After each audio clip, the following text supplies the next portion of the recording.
Hello नमस्कार दोस्तों, कैसे आप सभी। तो उम्मीद करते हैं अच्छे होंगे। तो आज एक और क्लास आपके सामने लेकर आए हैं हम, जिसमें हमारे साइंस के बहुत ही इंपॉर्टेंट क्वेश्चन रहेंगे।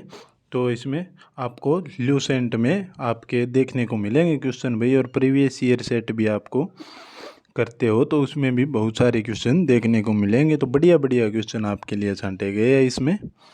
तो ठीक है, शुरू करते हैं इसी के साथ अपनी क्लास। अग्नाशयी रस में पाया जाने वाला एंजाइम ट्रिप्सिन प्रोटीन या पेप्टोन को किस में बदलता है? तो यह छोटे पेप्टाइड में बदलता है।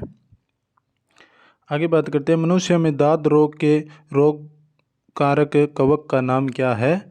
तो माइक्रोस्पोरम रहेगा आपका, जिसमें आपके दांत वगैरह यानी रिंग वर्म होते हैं, आपके दांत हो जाते हैं रेड रेड से, तो उसका रोग वाहक आपका माइक्रोस्पोरम रहेगा।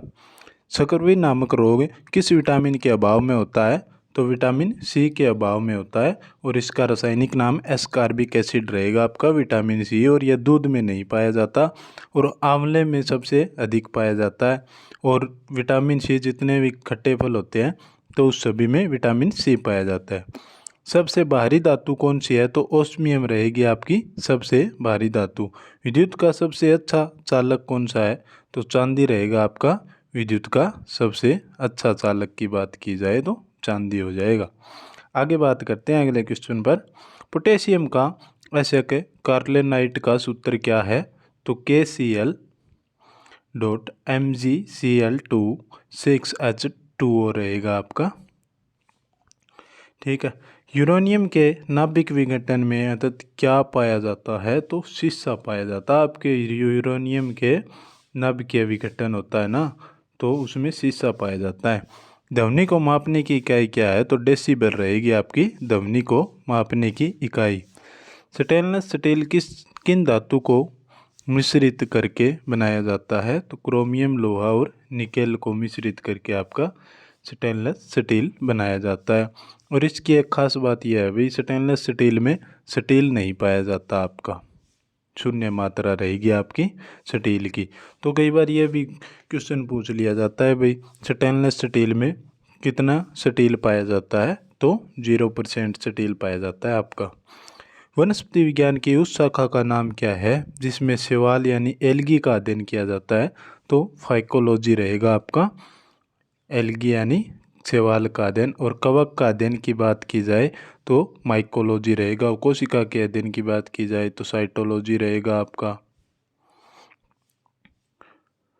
दूध से दही बनने वाले जीवाणु का नाम क्या है? तो दूध से दही बनाने वाला तो जीवाणु होता है, उसका क्या नाम रहेगा भाई? बैक्टीरियम लैक्टी एसाइड रहेगा आपका।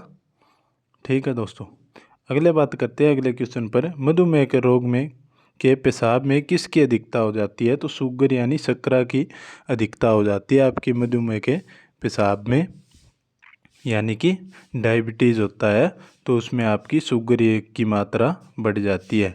ठीक है दोस्तों, तो यह बात ध्यान रखना आप। आगे बात करते हैं, स्वचालित ब्रेक किस नियम के आधार पर बने हैं? तो पास्कल के नियम के आधार पर बने हैं आपके स्वचालित ब्रेक। डीएनए संश्लेषण का प्रतिपादन किसने किया था? तो कोर्नबर्ग ने किया था आपका डीएनए का संश्लेषण या प्रतिपादन। आगे बात करते हैं अगले क्वेश्चन पर। फोटोग्राफी में प्रयुक्त होने वाला हाइपो नामक रासायनिक, तो सोडियम थायोसल्फेट रहेगा आपका हाइपो नामक रासायनिक। भोपाल गैस त्रासदी में रिसाव हुआ था, तो इस गैस का पूरा नाम क्या रहेगा? तो मिथाइल आइसोसाइनाइट रहेगा आपका, CH3NCO रहेगा। गेहूं का वैज्ञानिक नाम ट्रिटिकम एस्केरियम रहेगा आपका। ऑक्जेनोमीटर से क्या मापा जाता है? तो पौधे की रेखीय वृद्धि मापी जाती है आपके ऑक्जेनोमीटर से। और पौधे की आयु का पता कैसे लगाया जाता है? तो वल्यों को गिनकर आयु का पता लगाया जाता है। आप कोई पेड़ काटते हैं तो उसमें आपको ऐसे खाने से बने हुए गोल गोल दिखाई देंगे, तो वह आपके वल्य होते हैं। कमरे में रखे रेफ्रिजरेटर का दरवाज़ा खोलने से कमरे का ताप पर क्या प्रभाव पड़ेगा? तो कमरे का ताप भी बढ़ जाता है आपका। ताप बढ़ाने पर अर्धचालकों की चालकता होती है, तो अर्धचालकों की चालकता भी ताप बढ़ने पर बढ़ जाती है आपकी। मनुष्य की श्रेयता की सीमा क्या है? तो 20 से 20,000 हर्ट्ज रहेगा आपका। हराकसीस का रासायनिक सूत्र क्या रहेगा? तो FeSO4 7H2 रहेगा आपका। कैलोमेल का रासायनिक नाम क्या रहेगा? तो कैलोमेल का क्या रहेगा? मर्क्यूरियस क्लोराइड रहेगा आपका। हीरे की चमक का कारण क्या है? तो पूर्ण आंतरिक परावर्तन रहेगा आपका। मरी मिर्च का भी बनना, जिसे भी पूर्ण आंतरिक परावर्तन पर ही सिद्ध होता है। विद्युत तीव्रता का मात्रक क्या है? तो न्यूटन प्रति कूलाम रहेगा आपका विद्युत तीव्रता की मात्रा। और विटामिन ई का रासायनिक नाम की बात की जाए तो क्या रहेगा? टोकोफेरोल रहेगा। और विटामिन ई की कमी से आपका कौन सा रोग होता है? तो जनन क्षमता में कमी हो जाती है आपकी विटामिन ई के कारण। और अंकुरित भोजन जैसे कि आपका सोयाबीन वगैरह हो गया, गेहूँ वगैरह हो गया, या दाल हो गई, तो वो अंकुरित भोजन में पाया जाता है आपका विटामिन ई। भारी जल का क्या सूत्र है? ड्यूटेरियम ऑक्साइड या D2O रहेगा आपका हैवी वाटर का। ट्रेकोना रोग किस अंग से संबंधित रोग है? तो ट्रेकोना आँख से रहेगा आपका। एक सूखा रोग आता है वो भी आँख से रहेगा। आई फ्लू नामक रोग भी आपका आँख से रहेगा। हेपेटाइटिस बी वायरस किस प्रमुख रोग के लिए जिम्मेदार है? तो हेपेटाइटिस बी आपका पीलिया के लिए है। हेपेटाइटिस A, B, C ये पीलिया से होता है। ये किसको प्रभावित करता है? तो आपके लीवर को प्रभावित करता है।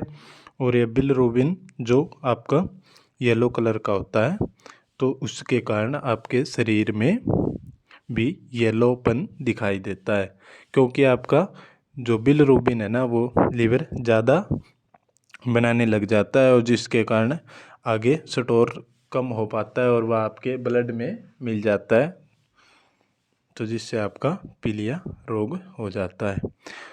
तो कैसी लगी क्लास दोस्तों? आज के लिए इतना ही। उम्मीद करते हैं वीडियो अच्छी लगी होगी। धन्यवाद दोस्तों। जय हिंद, जय भारत।